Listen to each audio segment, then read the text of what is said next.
He was used to being the master of the street, the symbol of authority that no one dared challenge. With each firm step, he felt the weight of the power he carried in his uniform, certain that everyone should bow to his presence. That day, while patrolling the upscale restaurant, something caught his attention. A black woman, alone at a prominent table, surrounded by curious and distant gazes. To him, it didn't seem right. She didn't look like she belonged there. She was a mistake to be corrected. He approached slowly, like a predator watching its prey. The scene around him unfolded like so many others he had already starred in. But this time, something inside him made him want to go further, to show his strength. As he approached, there was no polite greeting. Not even a presentation. Just an outstretched hand and a cold demand, document and identity. Now. The entire restaurant stopped. The sound of cutlery against plates stopped. The noise of conversations turned into an oppressive silence, where only her heavy breathing could be heard. Everyone looked at the scene with curiosity and, in some cases, with veiled approval. For many, the scenario seemed to make sense. A white police officer with an authoritarian stance, a black woman, and an identity check that seemed more like a test of dignity. She looked up, with a calmness he hadn't expected. There was no fear in her eyes. There wasn't even a surprise. But there was a pain she knew well. A familiar pain, which came from years of facing looks of contempt and distrust. A tiredness of always being treated like someone who needed to prove their worth, their place. Even so, he took a deep breath, trying to maintain his composure. "Did I commit a crime?"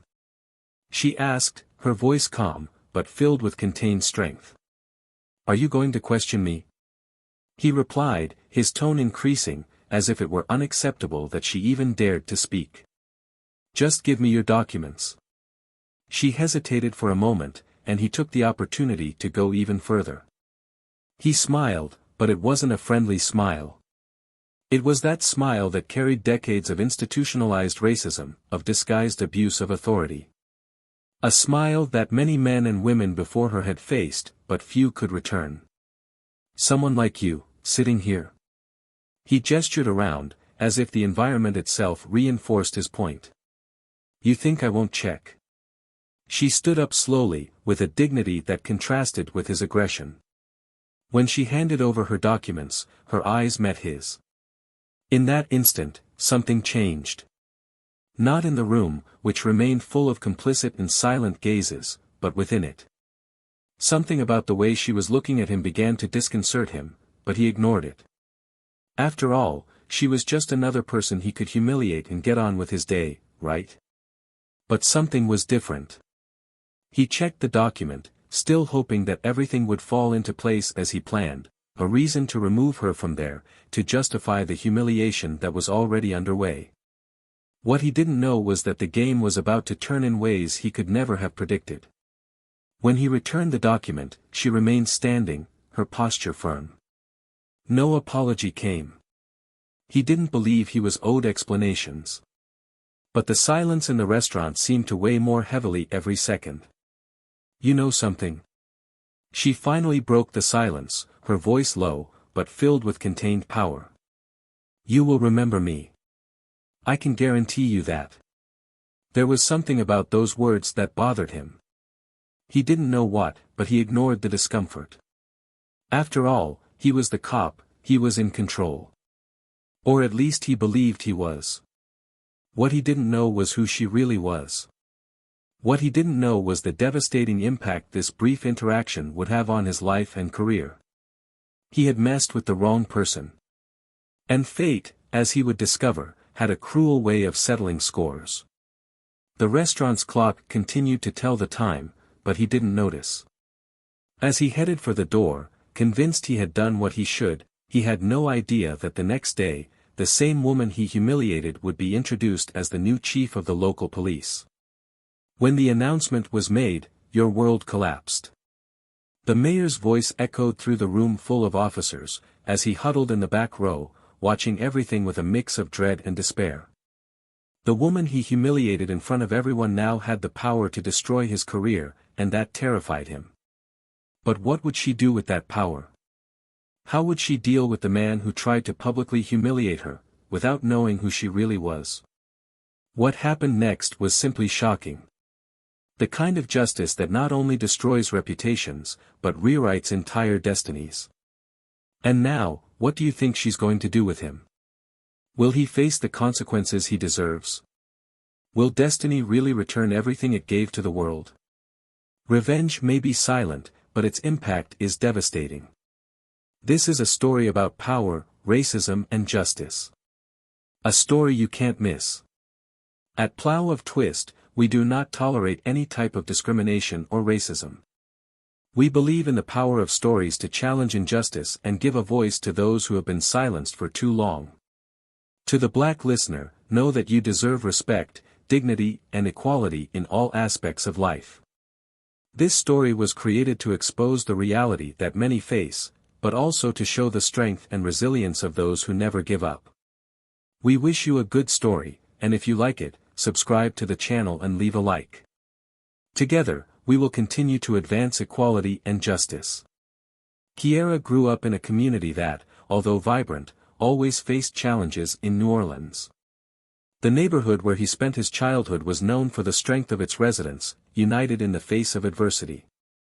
From a young age, she understood the weight of expectations and struggle that her mother and grandmother carried on their shoulders. Black women, strong and resilient, but also tired of fighting against a system that seemed to insist on always keeping them in the background.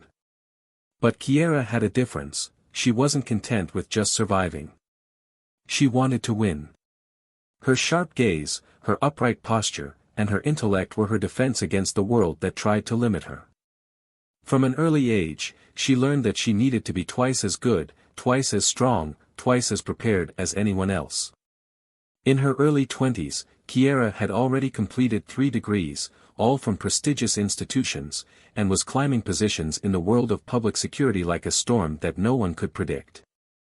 New Orleans has always been a city with its own energy, a mix of tradition and modernity, where the weight of history could be felt on the street corners and old sidewalks, but also in the prejudice that was still rooted in many of those who held power. The local police, although respected by some, were feared and distrusted by others, especially Black residents. For many, being approached by a police officer meant facing instant judgment. That, Kiera knew well. She not only understood it, she lived it. Joining the police force was not an obvious choice for her. She had her doubts, like everyone who knew her. Why would a Black woman, with so many options, choose a career that would bring her face to face with a system that had so often marginalized her? But Kiera knew that true power could only be gained from within. She wanted to change the system, not just for herself, but for all the people who, like her, had once suffered abuse and humiliation. She began her career with firm steps, quickly rising through the ranks. Although she faced resistance, Kiera knew how to play the game. With intelligence, patience and, above all, strategy, she always stood out. Every time she was underestimated, she smiled inside, using others' surprise as fuel. In the corridors of the police station, his presence still caused some strangeness. Most of her colleagues didn't know how to deal with such an assertive and confident woman, especially a Black woman. However, she was far from a newcomer to the fight for respect. New Orleans was also a city of deep-rooted traditions. In high society, restaurants like the famous Belle Maison were the symbol of luxury and exclusivity. And it was exactly in this scenario that Kiera's path crossed with Jack Reynolds. Jack was a police veteran. At 47 years old, with almost 2 decades of service, he had seen it all, or at least he believed so. For him, the police were an extension of his own ego. He was a man who wore his uniform with a kind of arrogant superiority. He believed his role in society was to maintain order, but order, for Jack, had a particular meaning. His idea of justice was filtered by prejudices that he would never admit, but that were clear in each of his actions. He had grown up in a white suburb of New Orleans, and despite the city's diversity, Jack had his own warped view of who deserved to be where. To him, New Orleans had invisible boundaries, and people like Kiera didn't belong in the same places he proudly patrolled. And this pride often turned into abuse of power. That afternoon, Jack was on duty when he was called to the Belle Maison, a luxurious restaurant, frequented by the city's elite. Upon arrival, the complaint seemed clear: a black woman sitting at one of the most prominent tables, alone, with no one accompanying her. The details of the call were vague, but to Jack, they didn't need to be clearer. I already knew what I would find. For him, it was a typical case. She didn't belong there. When he entered the restaurant, he didn't need much to identify her. She was there, sitting with impeccable posture, her presence in complete contrast to the discomfort around her. Kiera was wearing an elegant dress, with an air of professionalism and confidence that immediately irritated Jack. How dare she sit there, in that space reserved for the right ones? As Jack approached the table, he felt the energy in the room change. It was as if everyone was waiting to see what he would do. This fed his ego. He was the owner of that situation, the guardian of the order that everyone expected. As he approached, he leaned slightly over the table, his presence dominating the space. There was no greeting. There was no courtesy. Just the firm sound of authority from those who believed they were in charge. Document and identity. Now. Those words hung in the air. The entire restaurant seemed to stop, the air becoming thick with the weight of tension. Jack smirked, expecting the discomfort he knew his words caused. I was used to it. It was the power of the uniform, the power to decide who was right and who was wrong. But what he didn't know was that, at that moment, his life was about to change. Kiera looked up slowly, without rushing.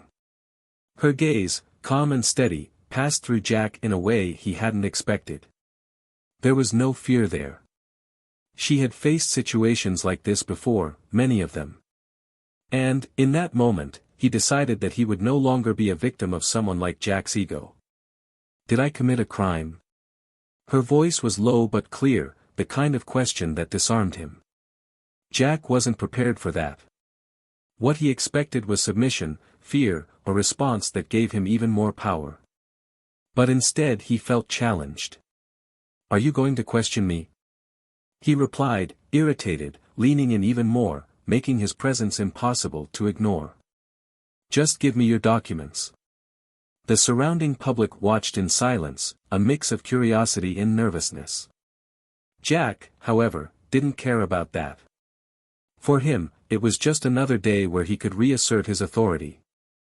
What he didn't know was that the power he adored was about to be dismantled, and the woman in front of him wasn't just any customer. The silence that followed that first confrontation hung in the air like an unspoken threat.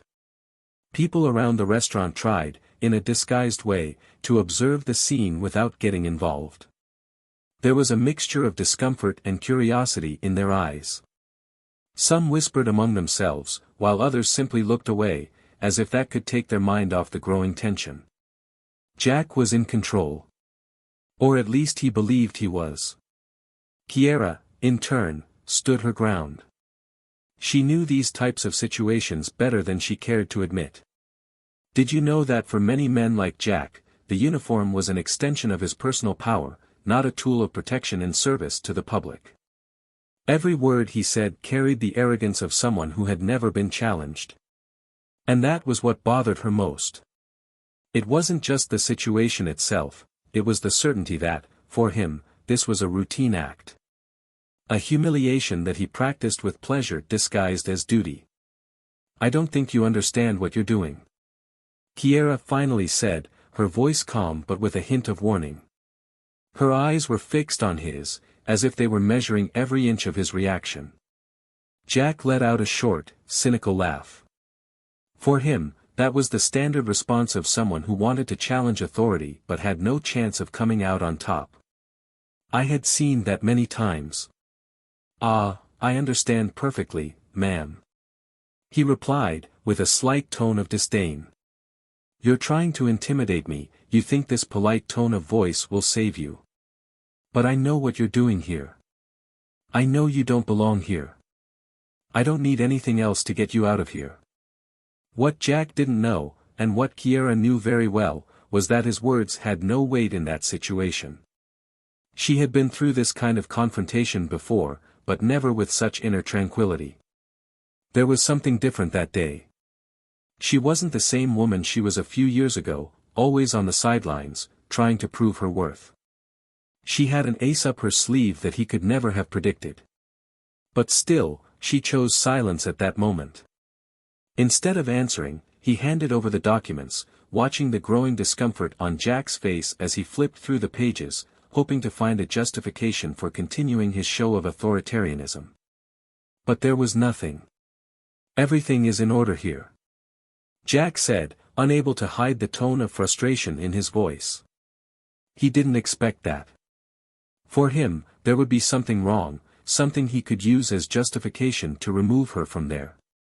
And when his eyes returned to hers, what he saw was calm. Calm, and perhaps a touch of contempt. Of course it's in order, Kiera replied, without hesitation. I don't need to explain myself. I never needed it. But you will have to do a lot of explaining soon. Those words sounded like a veiled threat, and Jack, for the first time, felt a twinge of doubt. Something in her tone, in the posture she held, indicated that perhaps he had made a mistake. But pride and ego were his worst enemies, and he refused to give in. He would not be challenged, much less there, in front of so many people waiting for his justice. You're playing with fire, lady, said Jack, his tone hardening again. Do you think you can intimidate me with those words? I'm the cop here. And you, well, you know what that means. Silence reigned again, but now it was different. The weight of those words was felt by everyone in the restaurant. The people around didn't know what to think. There was a tension between the discomfort of seeing a woman being humiliated and the fear that intervening could put them in a delicate situation. Jack's veiled racism was, for many, something they made a point of ignoring. Better to keep your head down and pretend nothing was happening. After all, it was just another identity check, wasn't it? But for Kiera, it was much more than a simple approach. It was a symbol of everything she had faced over the years. The constant need to prove your dignity. The weight of carrying the color on your skin that many used as a justification for abuse. And she knew that, in that moment, every word she spoke carried the power of a story much bigger than the one unfolding in the restaurant. You don't know who I am, do you? She asked, her voice calm but carrying a tone that made Jack hesitate for a second. It was a tone he hadn't expected. It was a tone of someone who knew he was about to turn the tide. Jack shrugged, trying to maintain his confident posture. I don't need to know who you are. I just need to know that it doesn't belong here. Kiera smiled slightly, a smile that wasn't one of satisfaction, but one of someone who understood that the turning point was near. Soon, you will know exactly who I am. And, believe me, you will regret every word you said today. Jack tried not to show it, but her confidence was starting to bother him. Something wasn't right. That wasn't the typical reaction of someone who felt cornered. Her assurance was unsettling, but he couldn't give in. Not now. Are you threatening me? He asked, his voice louder now, in an attempt to regain control of the situation. No, I'm warning you. Kiera replied, her eyes fixed on him, without wavering. You will learn that the power you think you have is temporary. And when you realize this, it will be too late. The entire restaurant watched in silence, as if they knew something bigger was at play there. Those looking at the scene from afar might not understand the details, but they could feel the change in the air. The control Jack believed he had was beginning to slip through his fingers. He took the documents and handed them back with a sharp movement, his irritation evident. But inside, Jack was starting to feel the weight of uncertainty. He didn't know why, but something told him that this woman was not like the others he had humiliated before. Go away, he said, but his voice no longer carried the same conviction. This ends here. But Kiera, with her straight posture, didn't move. She knew the end was still far away. It didn't end there. In fact, it was just beginning. What Jack didn't know was that, the next day, he would no longer be in charge. The person he had tried to humiliate would be brought before the police department. And in that moment, the fall he never thought possible would begin to happen, step by step. But what would Kiera do with the power that was now in her hands? How would she deal with the man who, for so long, believed he was above everyone? What came next would change Jack's fate forever. The next morning arrived with the New Orleans sky covered in heavy clouds, as if the city itself sensed that something important was about to happen. The police department was busy, as always, but there was a different tension in the air, a quiet expectation. The news had already spread among the officers, a new boss was about to be announced. For many, this was a source of curiosity. Who would it be? Where would it come from? But for Jack Reynolds, that morning started like any other. He barely paid attention to the conversations around him. For him, administrative changes were none of his business. Jack always believed that no matter who was in charge, he would remain the same. After all, he was a veteran, someone respected, someone who knew how the game worked. He was above any change. As he walked through the corridors of the police station, Jack felt the stares of his colleagues. He figured it was just the usual reverence for his experience. His steps were steady, confident, and he had a meeting with his current boss to discuss his next mission. Little did he know that the meeting that morning would not be anything like he expected. When Jack entered the meeting room, the most senior officers were already there. The atmosphere was more formal than usual. There was an expectation in the air that he didn't fully understand. "Good morning, Reynolds," said the current boss, a gray-haired and austere man who was leaving. He looked at Jack with a neutral expression, but there was something behind his eyes, something Jack couldn't decipher. "Good morning, sir," Jack replied, sitting in one of the chairs, relaxed. He had the posture of someone who didn't expect to be surprised. Then the doors opened again. All eyes turned to the entrance, and Jack, without much interest, followed the movement of the others. It was at that moment that his reality came crashing down. She entered the room with the straight posture and sharp gaze of someone who knew exactly who she was and what she was doing there. Kiera. Jack froze. It couldn't be. The woman he humiliated in the restaurant the day before was there, in front of him.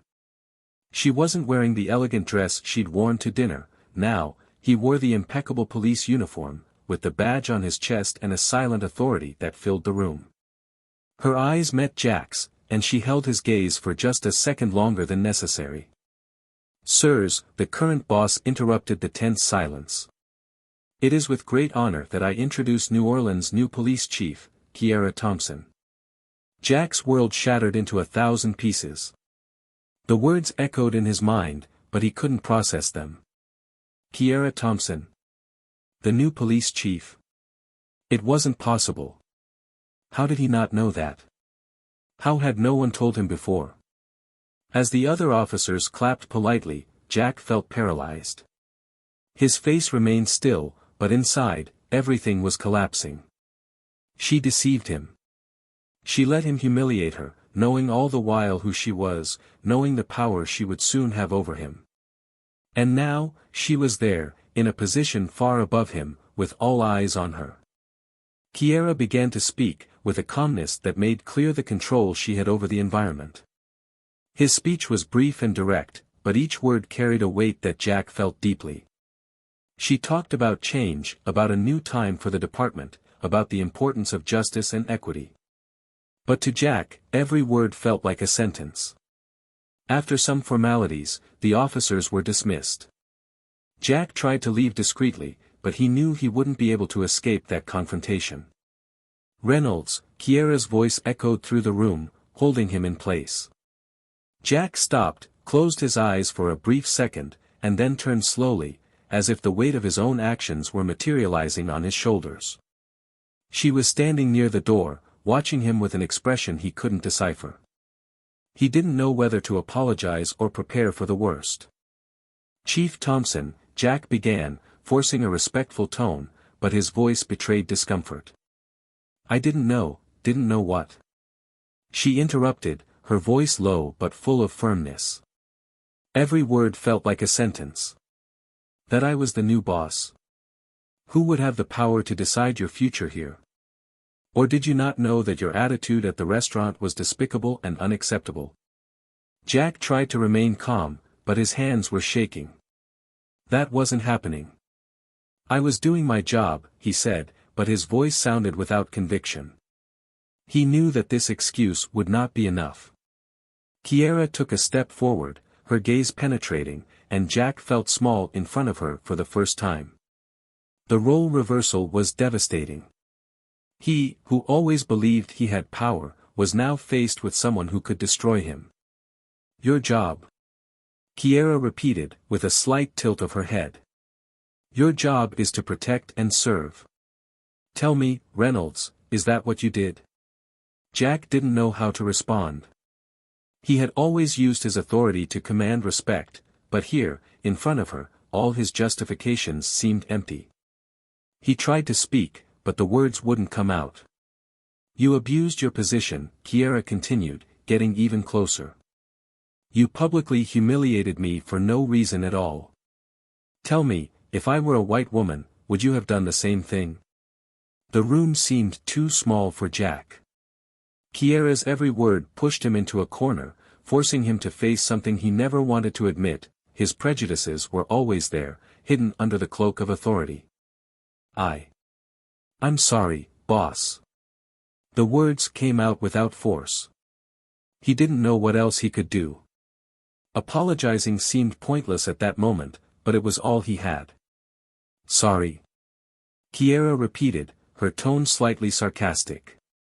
"Do you think apologies will change what you did? You didn't just humiliate me, Reynolds. You treated me like I was less than you. Less worthy, less deserving. And the worst part, you didn't just do this to me. How many other people have you treated like this?" Jack felt the weight of his words. He knew she was right, but he couldn't bring himself to admit it out loud. His career, his entire life, was crumbling before him. "I can be fair to you, Reynolds," Kiera said, finally stopping right in front of him. "But justice is not always kindness. Do you believe in what you did? Do you believe you were right?" Jack didn't know how to respond. He wanted to believe he was just doing his duty, but the truth was uglier than he cared to admit. The truth was, deep down, he believed that some people didn't belong in certain places, and that included people like Kiera. But how could he tell her that now? How could I justify the unjustifiable? "Boss, please," he begged, his voice breaking. That wasn't a sincere apology, it was pure desperation. He knew he was about to lose everything. Kiera looked at him for a long moment, and the silence that followed was crushing. Then, she took a step back, crossing her arms. "You're going to be demoted, Reynolds." The words came out cold and precise, with no room for negotiation. "And don't think this is the end. From now on, you will work on patrols under my supervision. You will deal with the same people you always despised. And I will ensure that every step you take is monitored." Jack's world collapsed in that instant. The pride he carried, the respect he believed he had built over the years, it was all gone. He wasn't fired, but the demotion was a worse blow than he could have imagined. He would have to face the community he had always avoided, which he had always treated with indifference and contempt. And, more than that, he would have to do it under the watchful eyes of the woman he tried to destroy. "If you want to stay here, Reynolds, you're going to have to learn what it means to truly serve," Kiera continued, her voice cold. "I will teach you what you never learned. Every day, you will feel the weight of your choices. And, maybe one day, you will understand what you did." Jack had no more words. He just nodded, feeling the weight of his fall. The man he was, the person he thought he was destroyed. Kiera took one last look at him before turning to leave the room, leaving Jack alone, wallowing in what was left of his pride. The door closed behind her with a soft click, but the sound echoed in Jack's mind like the end of everything he knew. The meeting room door closed, leaving Jack alone, lost in his thoughts. What had just happened was unimaginable to him. For so many years, he believed that the system was on his side, that his position as a police officer guaranteed him a kind of immunity. But now, the ground beneath his feet had disappeared. And, what was even worse, he knew he had been responsible for it. Jack never considered himself a racist man. He always believed that what he did was for the good of society, that his actions were justified. But in front of Kiera, his mask had fallen. She saw him with a clarity that terrified him. And deep down, he knew that all the excuses he could come up with wouldn't change the fact that, for years, he had abused his power, especially against people he saw as different. He was now stuck in a dilemma. Should I confront her? Try, in some way, to justify your actions? Or accept his fate and face the daily humiliation she clearly prepared for him? The truth was, Jack had never been in such a vulnerable position. He was always the hunter, and now, he was the prey. That afternoon, as he walked back to his house, Jack's mind couldn't find rest. Every memory of his past actions came flooding back, but from a different perspective. Now, he saw what he never wanted to admit. The looks of fear and disdain he caused, the discomfort his presence imposed on the black communities he patrolled. The penny was falling, and it was destroying him inside.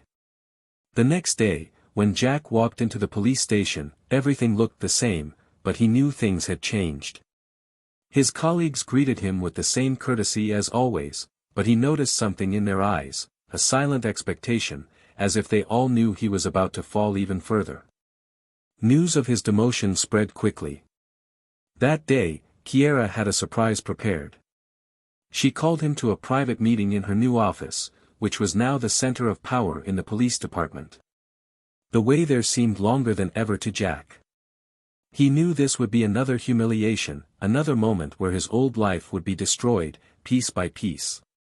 When he entered the office, Kiera was sitting at the table, leafing through some documents.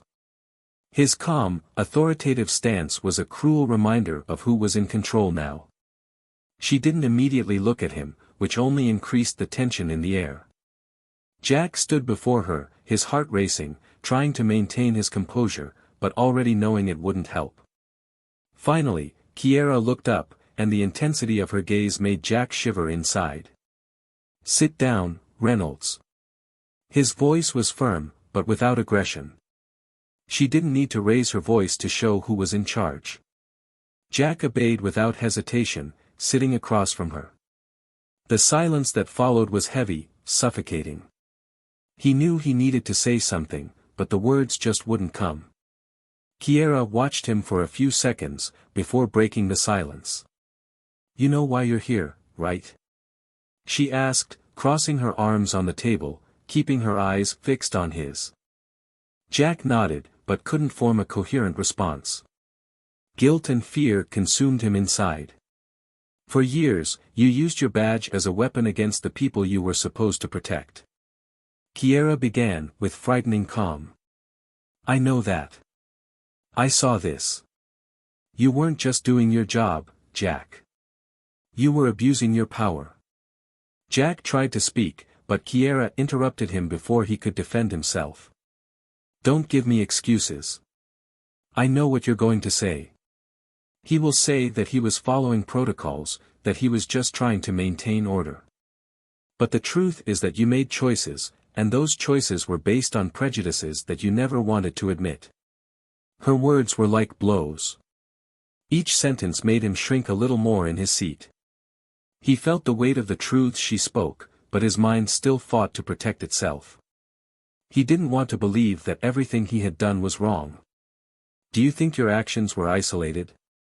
Kiera continued. "Do you think no one noticed what you were doing? Well, I tell you, Reynolds, people noticed. And what impresses me most is how much you believed you were untouchable, you believed you could go on with this forever. The silence returned, but this time it was Jack who broke it. He needed to defend himself, needed to say something. I'm not that person you're describing. He began, his voice wavering. I was just doing my job, trying to keep order. Kiera watched him for a moment, before letting out a sigh. Are you not that person? She repeated, and the tone of her voice carried a mix of disbelief and disappointment. If you really believe that, Reynolds, then the problem is much bigger than I imagined. Jack looked at her, not knowing what to say. He felt like he was about to lose everything. I could just fire you. Kiera said, her voice low but firm. But I believe that people can change. And I want to see if you really have the ability to change. So from now on, you're going to be a patrolman. And do you know what your area will be? She paused, looking straight into his eyes. The neighborhood you avoided for so many years. Jack's heart stopped for a second. He knew exactly what she was talking about. The most marginalized black neighborhood in New Orleans. The place where he always patrolled from afar, afraid of any confrontation. Now, he would be assigned to be face to face with the people he despised so much, every day. You will understand what it means to be on the other side. You will learn what it is like to be seen as inferior. And believe me, Reynolds, I'll be watching your every move. Jack hung his head, despair growing inside him. He was defeated. What was once pride, now became constant humiliation. And worst of all, he knew he deserved it. Somewhere inside, he recognized that his years of abusing power were finally paying off. Kiera got up from her chair and slowly walked towards him, stopping next to him. The silence was suffocating, and Jack felt her presence like an overwhelming force. You have two options. She said, her voice low, but filled with undeniable power. You can accept your new position and try to learn something from it, or you can leave and lose what's left of your career. The choice is yours. Jack didn't know what to say. He had never felt so small, so defeated. Her words echoed in his mind, making it clear that he had no escape. I'll try. He replied, his voice almost inaudible. That was the most I could say at that moment. Kiera didn't say anything else. She walked away and went back to her desk, leaving Jack there, alone, with his thoughts. He knew his life would never be the same again. He had been destroyed, not by a system he thought would protect him, but by his own actions. And now, what was left for him was to face the results of his choices. The daily humiliation of patrolling a neighborhood where he was seen as the enemy. Kiera's constant supervision, who was now in control of everything. As Jack left the office, he felt the weight of each step. He didn't know if he could handle what came next. But one thing was certain, Kiera's justice was just beginning. The weeks following Jack's humiliation were a constant test of endurance. He had become a shadow of the police officer he once believed himself to be. The pride he once carried in his uniform now seemed to weigh tons, and patrolling the city's black neighborhood was a task that brought him face to face with his worst fears. He had avoided these streets his entire career. Now, he was forced to walk them daily, under the watchful eye of a community that had always seen the police as an enemy. The first few days were a shock.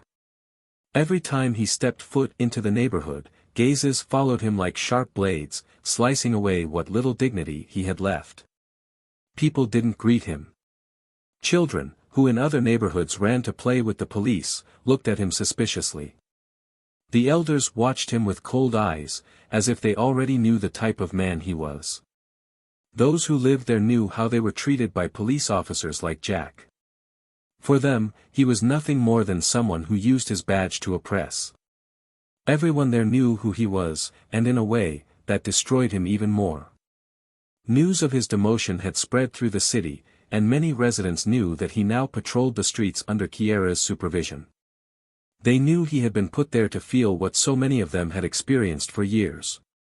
The irony of the situation was lost on no one, least of all Jack. The days passed slowly, and at every turn, Jack was forced to confront the reality of his actions. Every look of suspicion, every tense silence in the streets, made him realize how much he had contributed to that atmosphere of fear and anger. He remembered all the times he dismissed these people's concerns, when he saw his colleagues using unnecessary force and remained silent, or when he himself had abused his authority, believing he would never face the consequences. Now, he felt firsthand what it was like to be seen as the other, the one who didn't belong. He was the intruder there. And no matter how much he tried to stay focused on his work, each day was a struggle against the weight of guilt that was accumulating. Kiera didn't make things easy. She was always close by, whether physically or through the detailed reports he knew she was reading. It was as if every step he took was closely watched. And that made him even more tense, more aware of his own flaws. He knew that any mistake, no matter how small, could be the definitive end of his career. One afternoon, Jack was called into Kiera's office for a talk. He knew something was about to happen, but he couldn't guess what. When he entered the office, he saw that Kiera was reviewing some papers. She looked at him for a moment, expressionless, and the silence between them was more charged than any words. "Sit down, Reynolds," she said finally, without taking her eyes off the documents. He complied, sitting across from her, feeling the weight of her presence. He didn't know what to expect. Kiera was a complex figure to him. On one hand, he knew she was there to make sure he paid for his mistakes, but on the other, there was something about her that intrigued him. She wasn't cruel.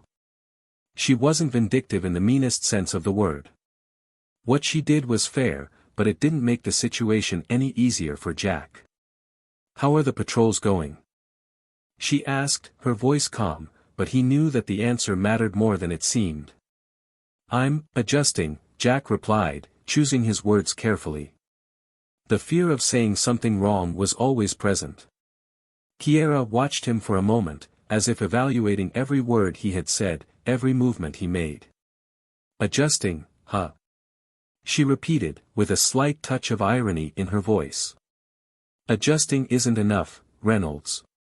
This neighborhood doesn't need a cop who is just adjusting. They need someone who understands what it means to be here, who knows what these people face every day. Think you're ready for this?" Jack hesitated. He didn't know how to respond. He knew that, until that moment, he was just trying to survive the new reality. But understanding what that neighborhood meant, what those people faced daily, was something he was still a long way from achieving. "I'm trying, boss." His voice was weaker than he would have liked. "Trying," Kiera repeated, more to herself than to him. "Do you think trying is enough? After everything you've done, after all the years of abuse?" Silence fell between them, and Jack felt his stomach drop. He knew her words were fair, but the pain he felt was real. "I made a lot of mistakes," he finally admitted. Those words, although simple, carried the weight of years of repressed guilt. "And now, I'm trying to do what's right." Kiera was silent, watching him. There was an intensity in his gaze that Jack couldn't interpret. Then, she leaned forward slightly, resting her elbows on the table. "Do what's right, Reynolds?" she asked, her voice low and full of meaning. "What is right for you? What do you think will repair the damage you caused?" Jack didn't know how to respond. He was lost in his own reflections. He had done so much wrong, for so long, that he didn't know if there was anything that could truly redeem him. "I'll tell you what's right," Kiera continued, without waiting for a response. "What is right is for you to face who you were, look these people in the eyes and, for the first time, see the human being behind each face. What is right is to put yourself in their shoes, feel what they feel, and understand that what you did is not just a professional failure. It's a moral failure." Her words hit Jack like a punch to the gut. He always knew, deep down, that what he was doing wasn't right. But hearing it so directly, from someone he had humiliated, brought all his shame to the surface. He lowered his head, unable to meet Kiera's gaze. "I don't know if I can," he said, almost in a whisper. It was a difficult but honest admission. He didn't know if he was capable of redeeming himself, of being the kind of person Kiera believed he should be. "You'll have to find out, Reynolds," Kiera replied, firmly. "Because if you can't, there's no place for you here. And most importantly, there is no place for you in this society." The silence between them stretched for a long moment, until Kiera stood up, indicating that the conversation was over. "Go back to your patrol," she said, without emotion. "And remember, every day you step foot in that neighborhood is an opportunity to be better. Enjoy it, or throw it away. The choice is yours." Jack slowly stood up, still processing everything that had been said. He knew that his choices in the coming days and weeks would determine the rest of his life. And for the first time, he was beginning to understand how serious the weight he was carrying was. As he left the office, he felt the heavy air of responsibility on his shoulders. What would he do from that moment on? What was left for him, other than desperately trying to redeem himself? The weeks turned into months, and Jack Reynolds felt the slow but relentless transformation that his life had taken. Patrolling the neighborhood he once despised became a daily lesson in humility. He was no longer the feared police officer, but a man adrift, desperately trying to find some sense of purpose. At first, the neighborhood residents ignored him or watched him from afar, waiting for the moment when he would return to being the same arrogant police officer. But, over time, something changed. Jack began to listen. He stopped imposing his presence and began to understand that, to be accepted, he would have to show that he was willing to change. It was a slow and painful process, but he began to interact with people in a way he had never done before, with respect. One afternoon, while patrolling the corner of a local grocery store, a lady approached. She was one of the oldest residents of the region, known for her distrust of the police. Jack waited for her to walk straight past, as he did with all the other police officers. But to his surprise, she stopped in front of him. "You're different now, aren't you?" said the woman, her eyes tired, but full of wisdom. Jack didn't know what to say right away. He just nodded, knowing that any words at that moment would seem empty. "Don't expect us to trust you from one moment to the next," she continued, her voice firm. "But we are watching. And what we're seeing, well, you might have learned something after all." Her words echoed through Jack like a spark of hope. It wasn't forgiveness, but it was an acknowledgement that he was trying. And for him, that already meant a lot. While Jack struggled with his personal transformation, Kiera followed everything closely. She knew change wouldn't come quickly, but she wanted Jack to go through each painful step. Not out of revenge, but because he believed that true justice involved not only punishing, but also teaching. In the department, Kiera was consolidating her position. She had proven herself to be a firm but fair leader. Under her leadership, the reforms she proposed began to take shape, and the culture of the police station was slowly changing. Those, like Jack, who had abused their positions began to be held accountable. Kiera had no illusions about how long it would take for the changes to come to fruition, but she was determined to leave a legacy that would last well beyond her time in office.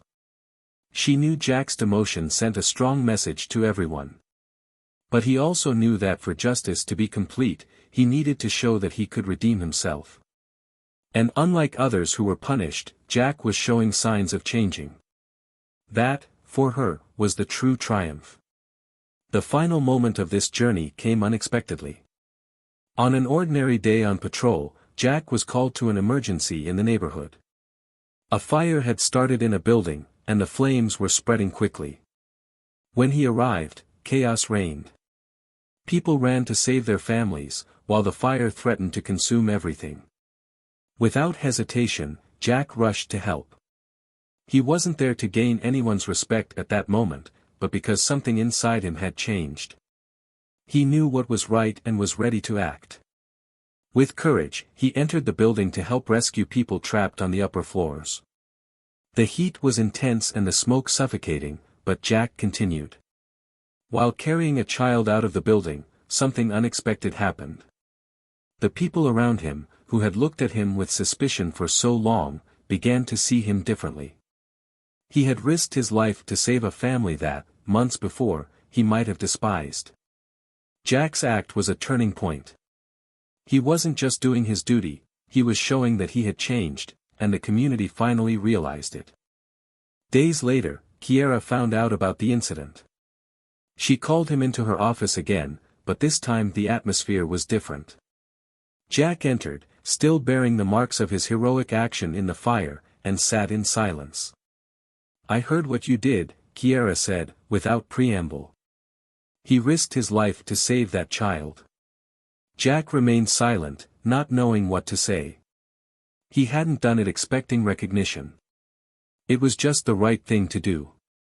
"It doesn't erase what you've done in the past," Kiera continued, her voice firm but now with a hint of something softer. "But it shows that you can be someone different. And that, Jack, is the beginning of redemption." She stood up and walked over to him, stopping in front of him. "I'm not going to give you your old position back." The words were direct, but not cruel. "But I'm going to give you something even more important, a second chance. Show that you are worthy of her."